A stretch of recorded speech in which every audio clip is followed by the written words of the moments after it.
Pues vamos a tener una lectura en el día de hoy que la vamos a encontrar en la epístola de Pablo a los Corintios, la segunda epístola a los Corintios, el capítulo 6. Segunda de Corintios 6. Y vamos a leer el capítulo entero.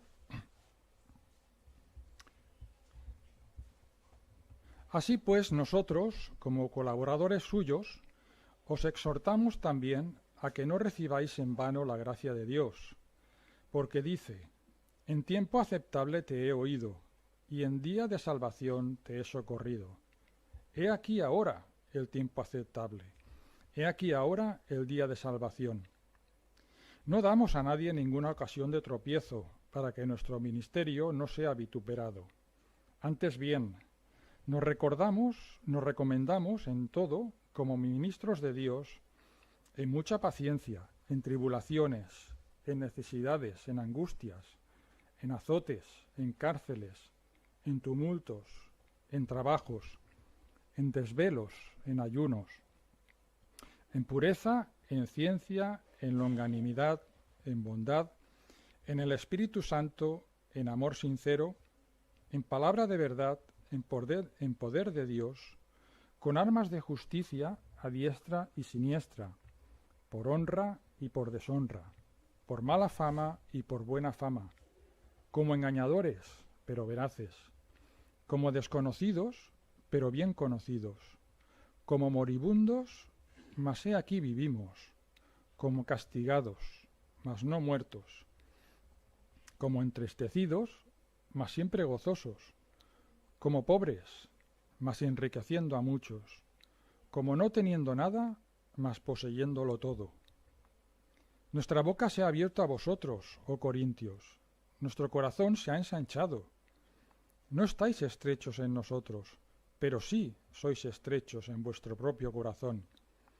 Pues, para corresponder del mismo modo, como a hijos hablo, ensanchaos también vosotros. No os unáis en yugo desigual con los incrédulos, porque ¿qué compañerismo tiene la justicia con la injusticia? ¿Y qué comunión la luz con las tinieblas? ¿Y qué concordia Cristo con Belial? ¿O qué parte el creyente con el incrédulo? ¿Y qué acuerdo hay entre el templo de Dios y los ídolos? Porque vosotros sois el templo de Dios viviente, como Dios dijo: habitaré y andaré entre ellos, y seré su Dios, y ellos serán mi pueblo. Por lo cual, salid en medio de ellos, y apartaos, dice el Señor, y no toquéis lo inmundo, y yo os recibiré, y seré para vosotros por Padre, y vosotros me seréis hijos e hijas, dice el Señor Todopoderoso. El Señor bendiga su palabra. Pues vamos a meditar una vez más en las epístolas a los Corintios. Yo he predicado algunas veces en los Corintios, y cuando preparaba la predicación, pues se me ocurría pensar, pues ¿cómo sería la ciudad de Corinto?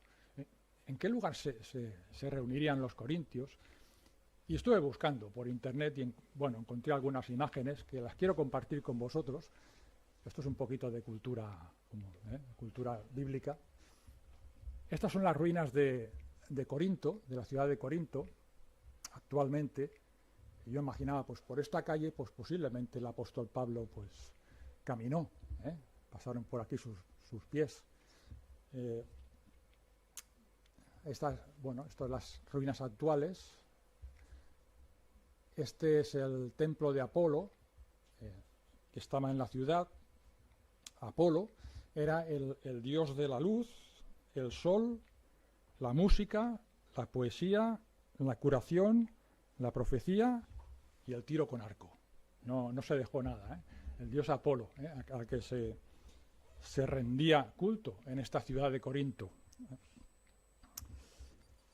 La siguiente. Esto es una pequeña recreación de cómo sería la ciudad de Corinto en aquel tiempo, ¿no? Ahí a lo alto de la colina está el templo de Afrodita, donde se realizaba la prostitución sagrada. Actualmente no queda nada de ese templo, la montaña está lisa, Y aquí, siguiendo más abajo, siguiendo recto, pues ahí está el templo de Apolos, que decíamos antes, en una ciudad que estaba a la orilla del mar y tenía un importante puerto comercial.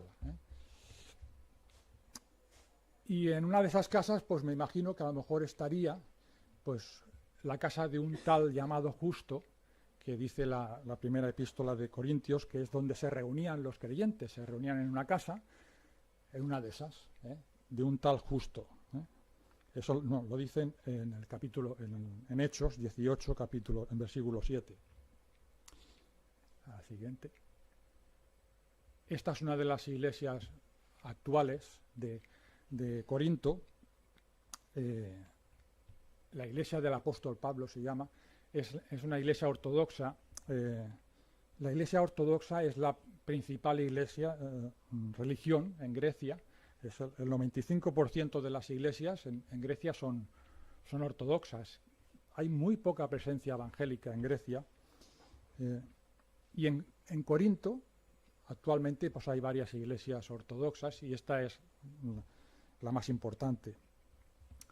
Y la siguiente, en la parte trasera de la iglesia hay este monumento que está escrito, el capítulo más conocido del apóstol Pablo a los Corintios, el capítulo 13, el capítulo del amor. Si hablase lenguas humanas y angélicas y no tengo amor, ¿os acordáis? Y es curioso que está escrito en inglés.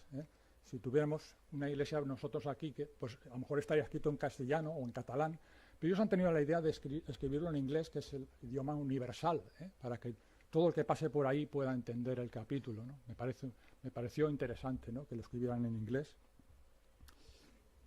Y esta es la actual Corinto, la ciudad de Corinto actual, que está edificada a 5 kilómetros de las ruinas de la antigua Corinto. Bueno, interesante. Pues así nos podemos hacer un poquito una idea de dónde estaba la iglesia. Pues habéis visto que estaba el templo de Afrodita, un templo muy pagano.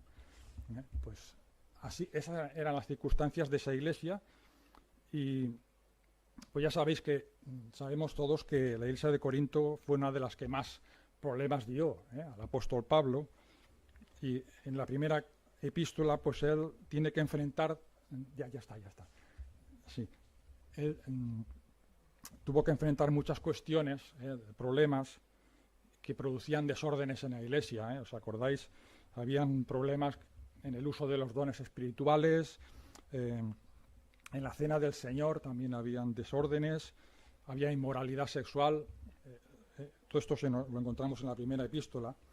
En la segunda epístola pues hay un tono más relajado y personal del apóstol, porque algunos de los problemas ya habían sido resueltos. Sin embargo, pues como vemos, pues Pablo todavía tiene que amonestar a la iglesia en otros temas más, en esta segunda carta.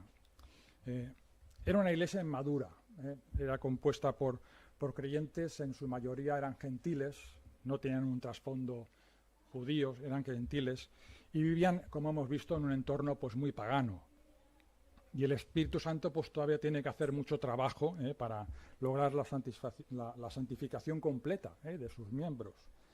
Y en este capítulo que hemos leído, el apóstol aborda pues tres problemas más de esta iglesia, tres áreas en las que la iglesia pues tiene que corregirse y tiene que mejorar a la luz del Evangelio. Y los hemos leído. Los tres problemas son: el primero es recibir la gracia de Dios en vano, el segundo es tener un corazón estrecho, y el tercer problema es las uniones desiguales. Son tres aspectos que no tienen mucho en común. No, el apóstol Pablo, por lo que vemos, los va abordando tal y como se le va informando de cada uno de ellos, porque Pablo, cuando escribe estas cartas, pues no está en Corinto. Y se suele explicar cuando leemos las cartas estas de los Corintios, que es como si estuviéramos escuchando una conversación de alguien que está hablando por teléfono y oímos las respuestas, pero no oímos las preguntas del que le está hablando, ¿no? Y podemos imaginar las preguntas por las respuestas, y así es como encontramos las problemáticas aquí en estas epístolas. Lo que decimos que Pablo las escribió durante su tercer viaje misionero y en base a la información que él recibía de unos hermanos de la iglesia que se conocen como los de Cloé, que se menciona en Primera de Corintios. En Primera de Corintios 1:11 dice: porque he sido informado acerca de vosotros, hermanos míos, por los de Cloé, que hay entre vosotros contiendas. Los de Cloé pues eran hermanos de confianza del apóstol Pablo, y era el nexo de unión, porque él no estaba presente, pues ellos les comentaban todas las problemáticas que había en la iglesia, ¿no? Entonces, podríamos decir que el único nexo en común de estas tres problemáticas que nos presenta este capítulo son el fruto de la propia inmadurez y desconocimiento de la palabra y de la voluntad de Dios para sus vidas. Pues vamos a ver qué enseñanzas podemos sacar para nosotros de este pasaje y de estas tres problemáticas que nos menciona. Entramos en el primero, el recibir de la gracia de Dios en vano, que encontramos en el versículo 1.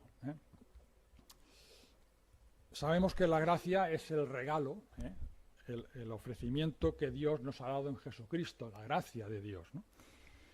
Y ese regalo es como si ellos lo hubieran recibido pues en una caja de regalo, pues bien envuelta, con su cinta, bien su lazo, una caja muy bonita,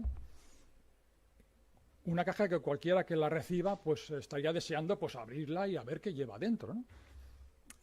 Sin embargo, parece ser como que los corintios pues no quieren abrirla, y prefieren no averiguar qué contiene ese regalo, porque les da la sensación que ese regalo les va a obligar a hacer cambios en sus vidas y remover esas áreas ocultas que solo ellos conocen, y creen que aún no es el momento, aún no es el momento de abrir esa caja, ¿no? No están preparados y prefieren dejarlo ahí aparcado para más adelante, cuando estén seguros de que pueden hacer esos cambios. Eso parece, ¿no? Tal como lo escribe el texto. Entonces el apóstol Pablo en el versículo 2 les menciona un texto del Antiguo Testamento para hacerles entender que si han recibido ya ese regalo, el regalo de la gracia, el tiempo de abrirlo y de descubrir lo que Dios ha planeado para ellos, pues es ahora, no es más adelante. Ya lo habéis recibido, no hagáis ese regalo vano, abrirlo ya ahora. Y el texto que menciona Pablo se encuentra en Isaías 49:8, y el texto pertenece a uno de los cantos del siervo, en esos textos en donde se habla del Mesías que había de venir en forma de siervo. Y el texto está profetizando cuando ese siervo habrá de venir en el futuro y traerá salvación a Israel. Pero como dice el apóstol Pablo, esa profecía futura ya se ha cumplido ya en Cristo. Jesucristo ya vino y ya nos trajo la salvación. No es un regalo para abrirlo más adelante, ya lo tenéis. Y ahora es el tiempo de abrir esa caja, ¿no? Y ese regalo pues empieza con la salvación, eso es lo primero, pero hay mucho más que experimentar dentro de esa caja. Y hay que atreverse y investigar cuántas bendiciones más nos concede la gracia de Dios. Y si abrimos esa caja, y si miramos en su contenido, ¿qué vamos a encontrar? ¿Qué pensáis que podemos encontrar? Pues yo pienso que lo que vamos a encontrar dentro es un libro, es este libro. Y es ahí donde vamos a encontrar todos los regalos que Dios tiene preparados para nosotros.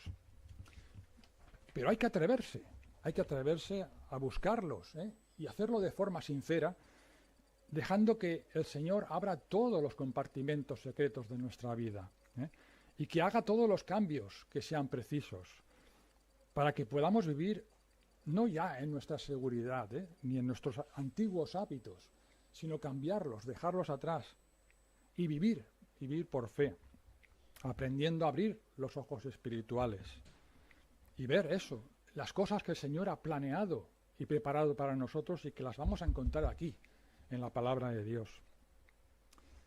Pues esa es la primera enseñanza que nos deja este primer problema de los corintios, que encontramos aquí en este capítulo, ¿no? Y que el Señor pues nunca nos tenga que decir a nosotros tampoco que hemos recibido la gracia en vano, que no nos hemos atrevido a buscar los regalos, las promesas que el Señor tiene escritas para nosotros. Pues bien, ese es el primer problema. Vamos al segundo. El segundo problema que afrontan los corintios, hemos dicho antes, era el tener un corazón estrecho. Los versículos 11 y 12.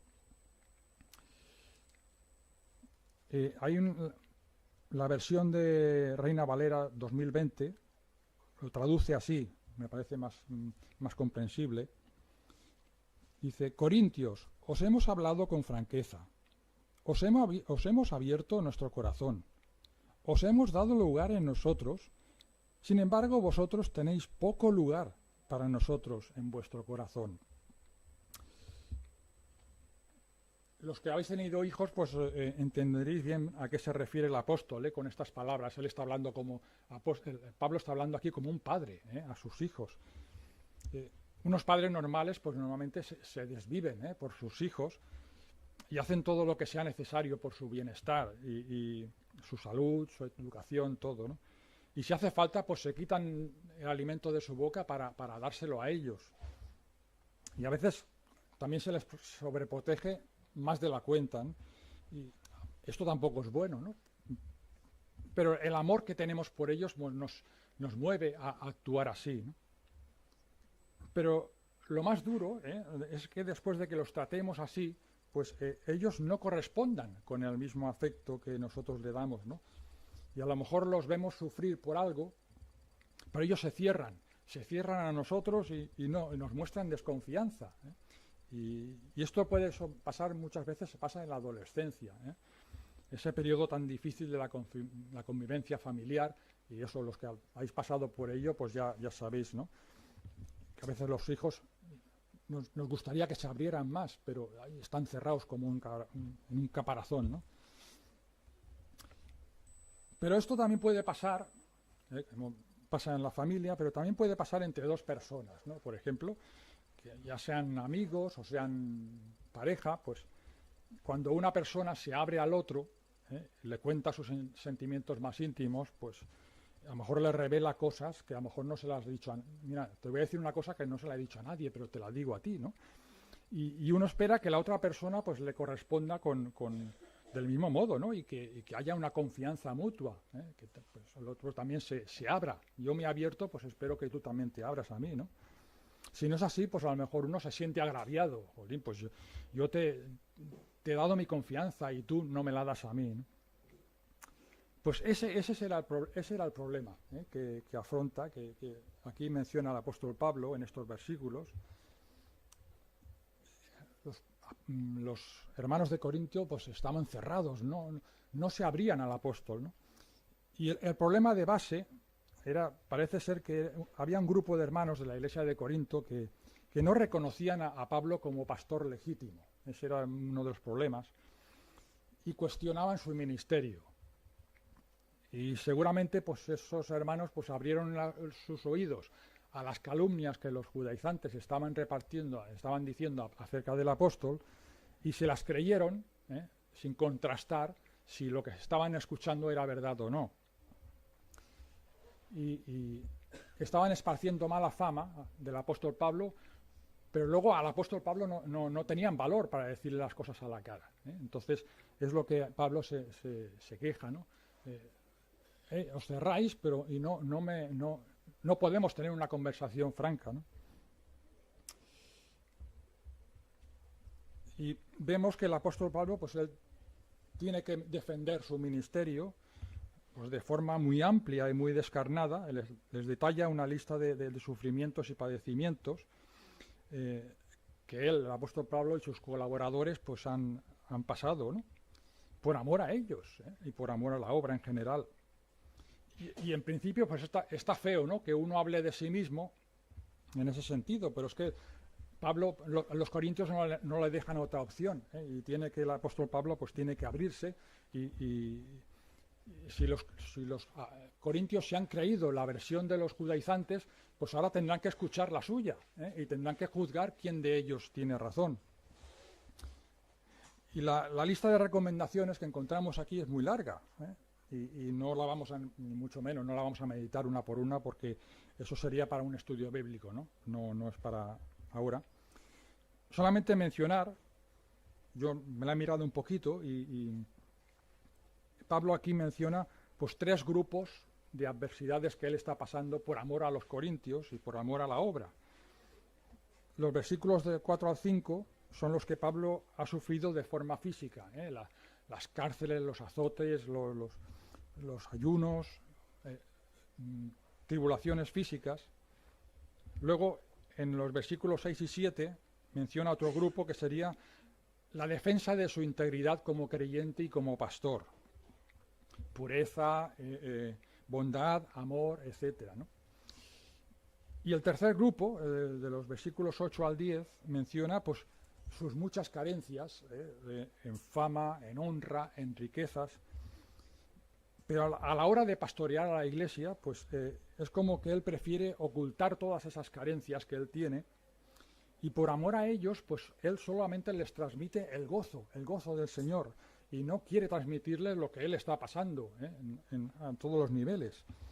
Porque Pablo quiere que la iglesia crezca en amor y en fe, y sus problemas personales, pues él prefiere ocultarlos, y para que no afecten al seno de la iglesia. Esto sería el tercer grupo que él menciona aquí, ¿no? Y es lo que decimos, que Pablo ha expresado aquí esta larga lista de cosas que no tenía que haberlo hecho, pero él ha abierto su corazón a ellos, y entonces espera que su iglesia haga lo mismo con él, y que abran su boca y que abran su corazón, y que expresen sus dudas, o que le digan, pues eres un mentiroso, pero que sean sinceros, y que reconozcan que Pablo lo ha dado todo por ellos, y se disculpen por su actitud. Es lo que es muy personal lo que está describiendo aquí el apóstol, ¿no? ¿Qué nos enseña a nosotros, este segundo problema como iglesia?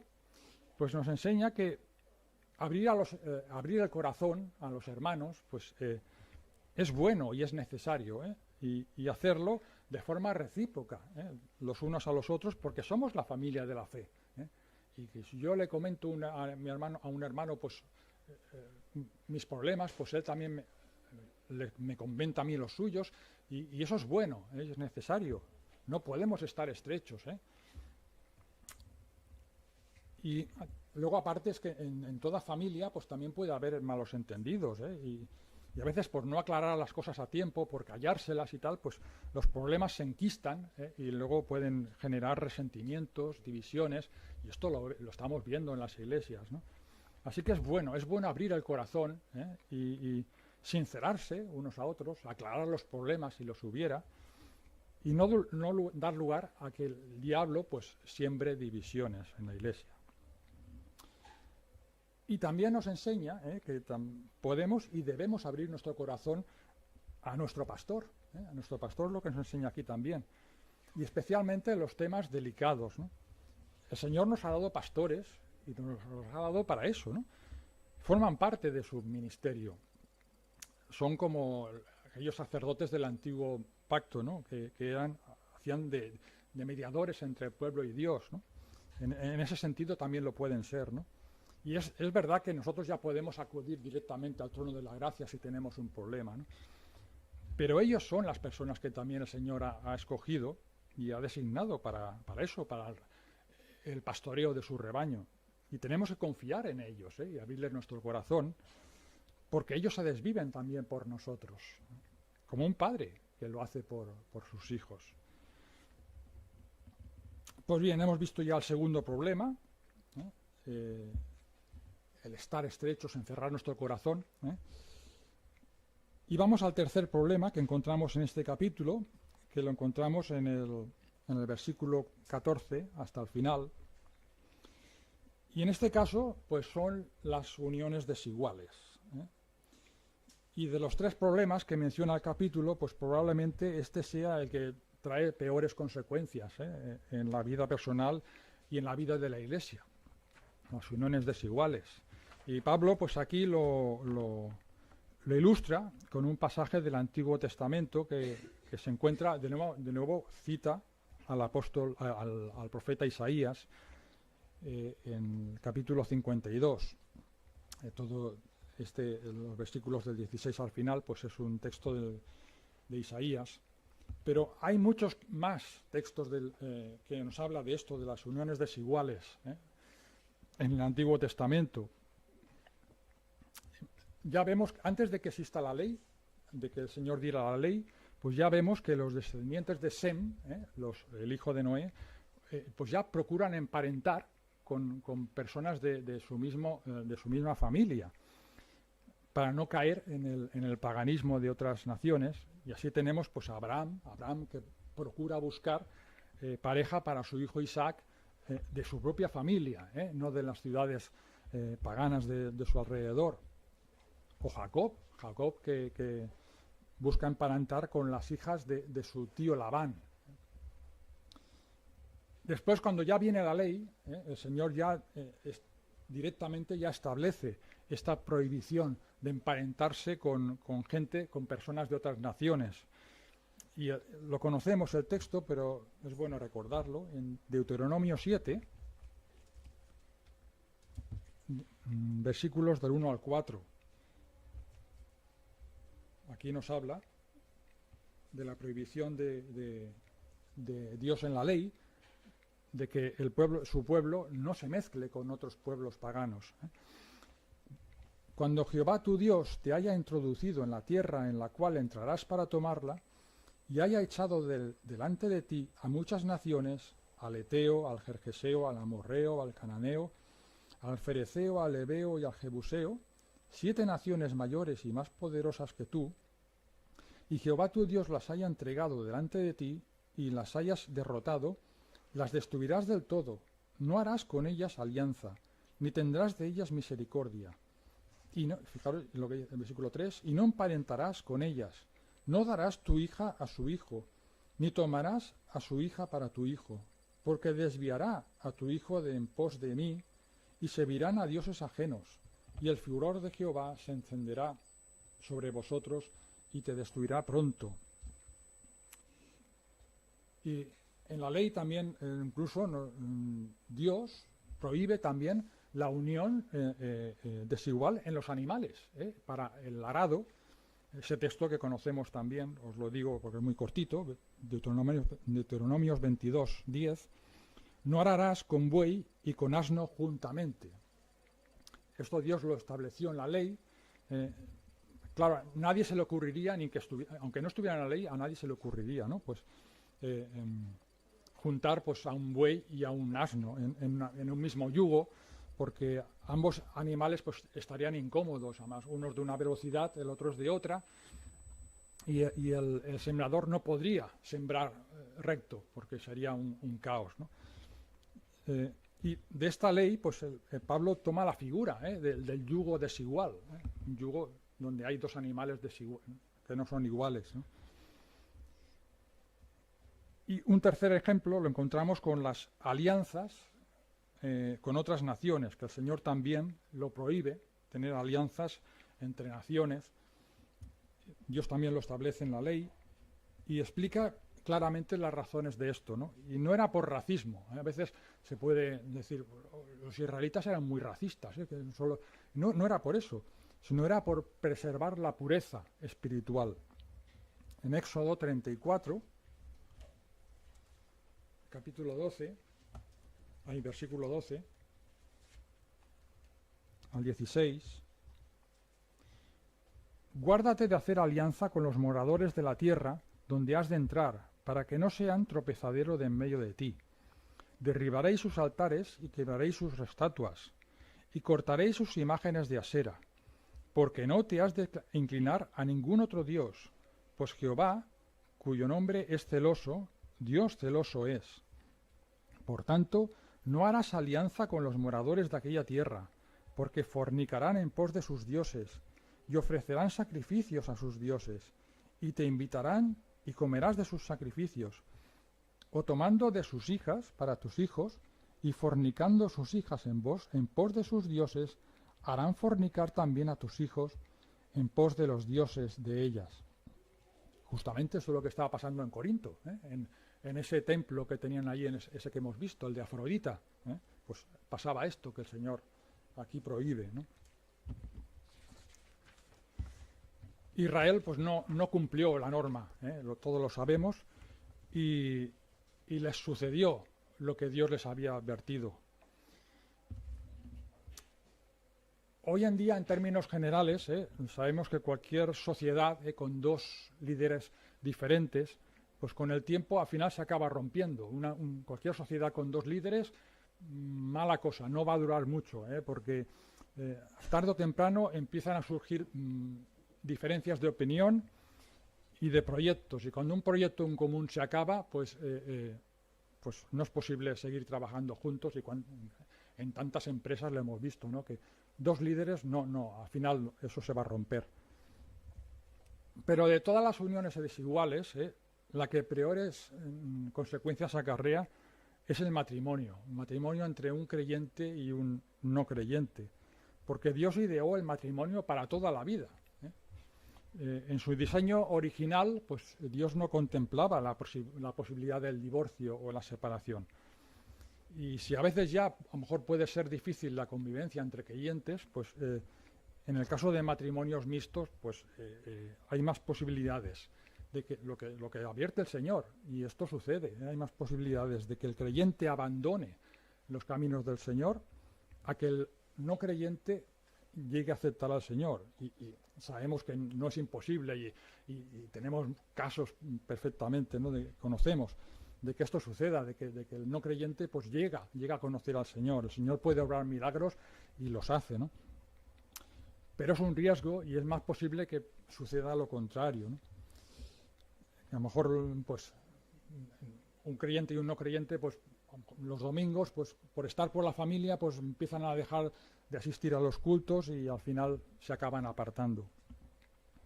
Y Pablo quiere dejar claro aquí que una unión así no es simplemente puntos de vista o caracteres diferentes, sino que son extremos totalmente antagónicos. Pablo es muy radical en este texto, lo hemos visto.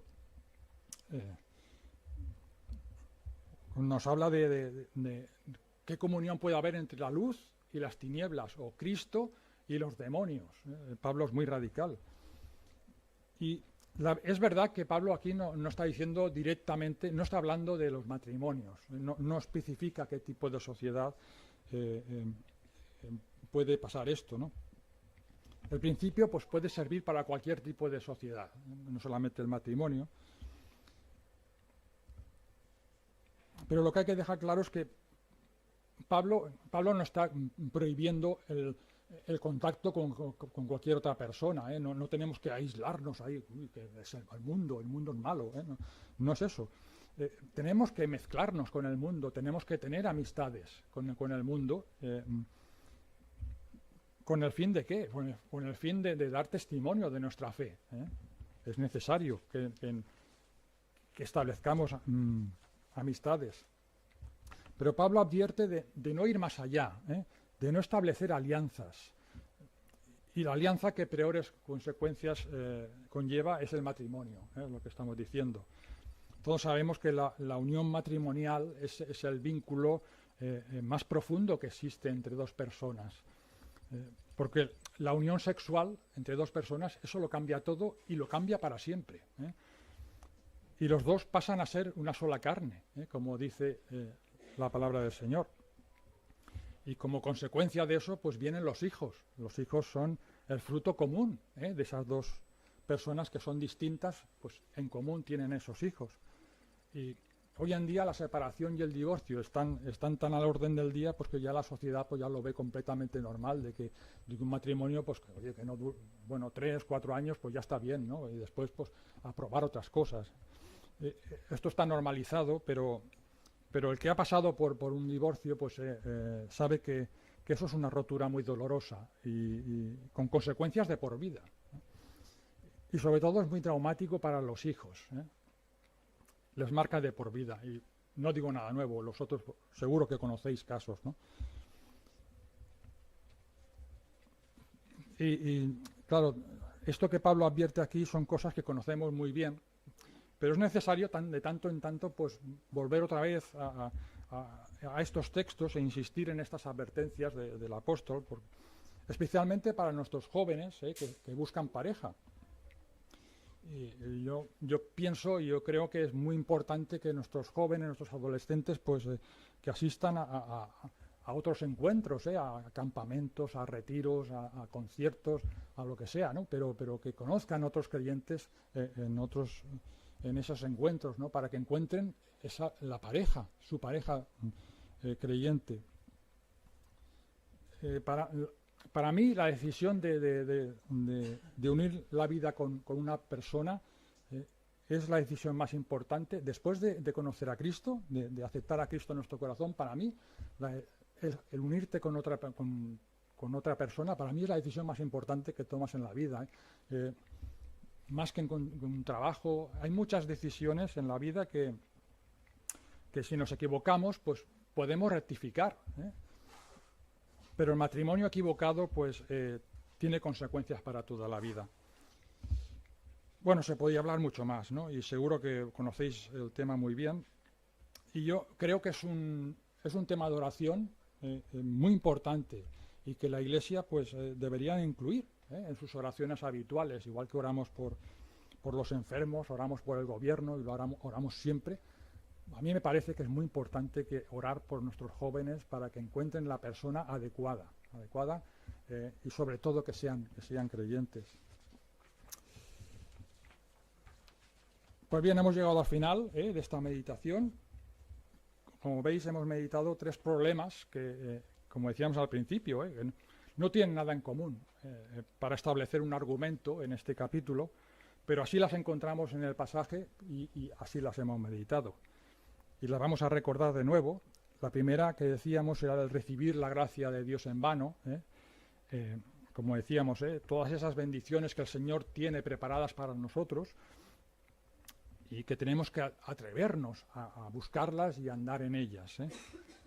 Después hemos hablado del abrir nuestro corazón a nuestros hermanos, no ser estrechos, y sobre todo a nuestros pastores, ya que ellos también lo hacen así con nosotros.